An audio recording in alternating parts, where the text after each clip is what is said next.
तो नहीं, एक जैसे मेरा दोस्त है, ये भी मतलब हमारी जब भी डिस्कशन होगा तो ये सारी चीज़ें मतलब इस्लाम के बारे में मुझे कुछ और बताता है और काफ़ी चीज़ों तक मैं सहमत भी होता हूँ। हुँ। लेकिन जो वो साहब थे जिनको मैं यूट्यूब पे फॉलो कर रहा था, उनका एक कहना था और ये क्वेश्चन तो मैंने इससे भी पूछा था कि अगर किसी भी आप मुसलमान के साथ रहते हैं, वो आपको हमेशा कन्वर्ट कराने की कोशिश करता है। हुँ। इसके बारे में सर आपका क्या कहना है? क्योंकि ये चीज़ मैं अगर आप बोलेंगे तो मैं अपने दोस्त के साथ उनका यूट्यूब चैनल भी शेयर कर दूँगा। मैं एक हालाँकि चीज़ मैंने किया है इनके साथ। मैं एक चीज़ पूछता हूँ कि अगर जी, आपको जी। ऐसा लगता है कि कोई आदमी आपको कन्वर्ट करने की कोशिश कर रहा है, वो क्यों कर रहा है? आपने कभी ये सोचा? इस बात की तो जानकारी मतलब मैंने ऐसा कभी सोचा नहीं। नहीं, आप इसको अभी सोचें अ, कि आपके कन्वर्ट होने से क्या उसको किसी पैसे का फ़ायदा है? उसकी कोई रेपुटेशन बढ़ जाएगी?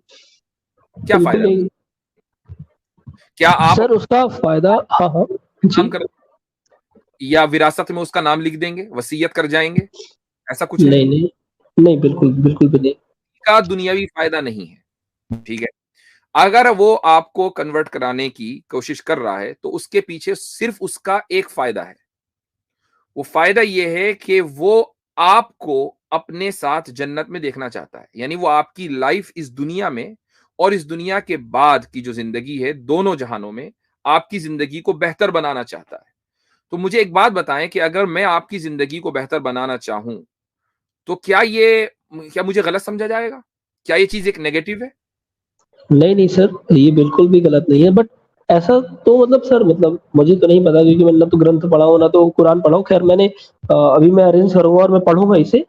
अ, लेकिन सर ऐसा मतलब मेरा पर्सनली मानना है कि ऐसा थोड़ी होता है कि अगर किसी एक रिलीजन पे अगर आप पैदा हुए हो तो सिर्फ़ वहीं आप जन्नत या तो जो भी स्वर्ग है वहाँ पहुँच सकते हो। क्योंकि अगर हाँ, बाकी ये स कम्युनिटी इस चीज़ को फ़ॉलो कर रही है तो सर वहाँ से भी तो लोग पहुँच सकते होंगे ना? हाँ, ये सवाल आप उस वक़्त करें जब आप कह रहे हैं कि आपने अभी तक कुछ पढ़ा नहीं है। जब आप कुछ पढ़ लेंगे, खुसूसन कुरान का तर्जुमा अगर आप देख लेंगे एक मर्तबा, तो उस वक़्त फिर आप ये सवाल कीजिएगा। और मुख्तसर आप जवाब यहाँ भी सुन लें, वो ये है कि अगर खालिक यानी क्रिएटर एक ही है, तो फिर उसका जो बताया हुआ तरीका है, वही दुरुस्त होगा। उसके अलावा कोई दूसरा तरीका जो इंसान ने खुद ही गढ़ लिया, वो दुरुस्त नहीं हो सकता। मुझे एक बात बताइए, एक मिसाल देता हूँ, आप इंडिया में रहते हैं। आपके मुल्क में इंडिया में कानून कैसे बनता है? कानून बनता है पार्लियामेंट के ज़रिए। उसका एक प्रोसीजर है। जब पार्लियामेंट में वो बिल पास हो गया तो प्रेज़िडेंट के पास जाता है, प्रेज़िडेंट उसको साइन करता है और उसके बाद वो एक कानून बन जाता है।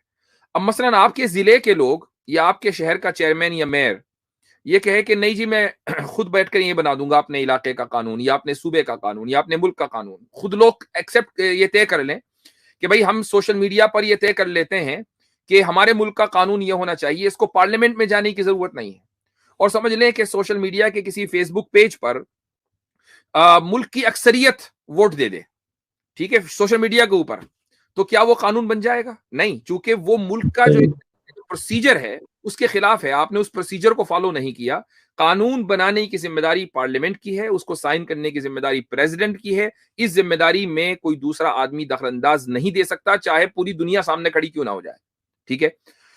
ऐसे ही खुदा तक पहुँचने का वही तरीका है, जो खुदा खुद बताएगा। उसके अलावा कोई दूसरा तरीका खुदा तक पहुँचने का नहीं है, वो इंसान के अपने बताए हुए, अपने बनाए हुए हैं। जब हम एक मुल्क के कानून में ये रवैया रखते हैं, तो फिर खुदा के ताल्लुक से भी हमारा यही रवैया होना चाहिए कि अगर खुदा एक है और एक है, तो फिर उसी का बताया हुआ रास्ता सीधा रास्ता है, उसके अलावा कोई भी रास्ता सीधा रास्ता नहीं है। बेशक। हज़रत मैं एक बात करना चाहता हूँ भाई से, एक मिसाल के ज़रिए, बड़ी माज़रत चाहता हूँ भाई ज़रूर जी। सुनिएगा ये बात। भाई मैंने देखा है कई इंडियंस को वेस्ट के अंदर भी और इवन मिडल ईस्ट के अंदर भी कि कई हमारे हिंदू भाई हैं, वो जाते हैं वहाँ पर, एक भाई पहले जाता है, कदम रखता है, थोड़ा-सा सेट होता है, वो अपने भाई को बुला लेता है, अपने माँ-बाप को बुला लेता है, अपने बच्चों को बुला लेता है, अपने रिश्तेदारों को सबको बुलाता है, पूरी फैमिली सेट हो जाती है। मैंने देखी पूरी-पूरी फैमिली सेट हुई हुई हैं, कनाडा में, अमेरिका में, यूरोप में, पूरी-पूरी जगह पर उन्होंने अपनी जगह बनाई हुई है। मैं कई दफा सोचता था, मैं कहते थे यार इनको क्या पड़ी हुई है कि ये इंडिया से निकलकर या पाकिस्तान से या बांग्लादेश से थर्ड वर्ल्ड कंट्री से निकलकर वेस्ट में जाकर सेटल होना चाहते हैं और पूरे पूरे घर वालों को ले जाते हैं। तो मुझे जो चीज समझ आई वो आई स्टैंडर्ड लाइफ लाइफ स्टैंडर्ड जो है ना आपका, उसको अपडेट करना, अपग्रेड करना, बेहतर जिंदगी चाहना। जिंदगी तो इंडिया के अंदर भी कटती है, पाकिस्तान में भी कटती है, वही दिन और रात है, वही खाना पीना है।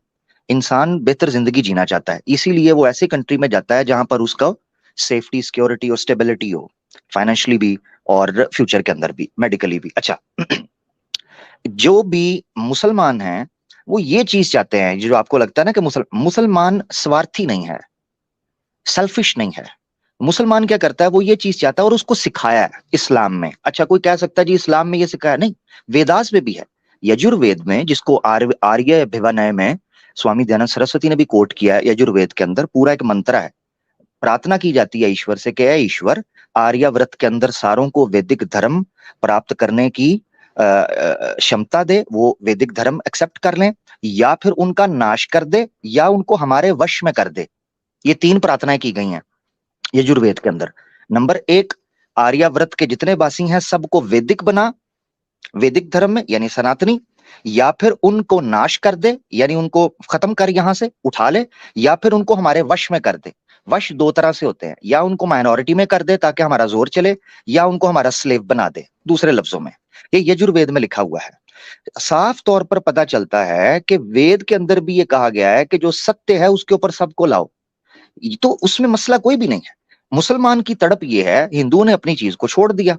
हिंदू अगर सत्य को पढ़ते, जिस तरह मुफ्ती साहब ने कहा, आप अपने शास्त्रों को भी पढ़ें, कुरान को पढ़ें, आपको पता चलेगा दोनों एक जगह से, मैंने मनुस्मृति का हवाला दिया, आपको पता चलेगा दोनों एक जगह पे खड़े हैं। एक खुदा की इबादत, आखिरत की तैयारी, नेक अमाल, कर्मा, फल, भोग, स्वर्ग, जो है ना वो नरक, ये सारी चीजें आपको मिलती हैं। तो इन शॉर्ट, मादरत में लंबी बात कर गया, इन शॉर्ट ये है कि जिंदगी इंडिया और पाकिस्तान में भी कटती है, मगर लोग अच्छी जिंदगी जीने के लिए अपनी फैमिली को भी बुलाते हैं ऐसी जगह पर जहां वो स्टेबल हो सके। बिल्कुल यही साइकोलॉजी आप इस चीज के ऊपर लगाएं कि एक मुसलमान स्वार्थी नहीं होता। जब वो किसी बेहतर जगह पर जाता है, वो चाहता है कि मेरे दूसरे इंसान भी वहां पर पहुंचे। मिसाल के तौर पर आपके साथ जो भाई बैठे इस्लाम की दावत को दे रहे हैं, या मुफ्ती साहब इस्लाम की दावत दे रहे हैं, मुझे बताएं, एक आने, एक टके, एक पैसे, एक रुपए का भी फायदा कभी मुफ्ती साहब को आप पहुंचा पाएंगे या मुझे पहुंचा पाएंगे? नहीं। हमारा अल्लाह, ईश्वर, उसकी रजा चाहते हैं और आपकी बेहतरी के लिए। ये सिर्फ कमाल है, जब सिर्फ ये कि फैमिली समझे। ठीक है ना? बहुत अच्छा, जबरदस्त जी बिल्कुल। और कोई?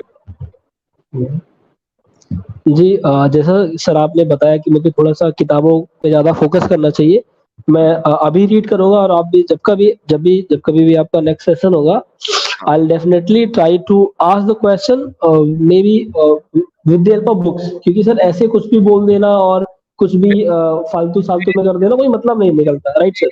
मैं एक पॉइंट आपके सामने रखना चाहूंगा, इसके बाद आपसे इजाजत लेंगे। वो ये जी है, सर। मान लीजिए अगर आपको ये पता हो किसी के ताल्लुक से कि भाई ये आदमी जो है ना, ये मेरा दुश्मन है, मेरे बारे में आपको पता हो कि इनका दुश्मन आदमी है, तो क्या आप मेरे दुश्मन से तवक्को करेंगे कि वो मेरी तारीफ करे? मोस्ट लाइकली वो दुश्मन मेरी बुराई ही करेगा ना, वो उसके वरना दुश्मनी क्यों होती? तो वो उसको जो है मेरे ताल्लुक से चीजें देखने का, समझने का जो नजरिया होगा, उसका तरीक़ेकार होगा, वो बिल्कुल मुख्तलिफ होगा, चूंकि वो मेरा दुश्मन है।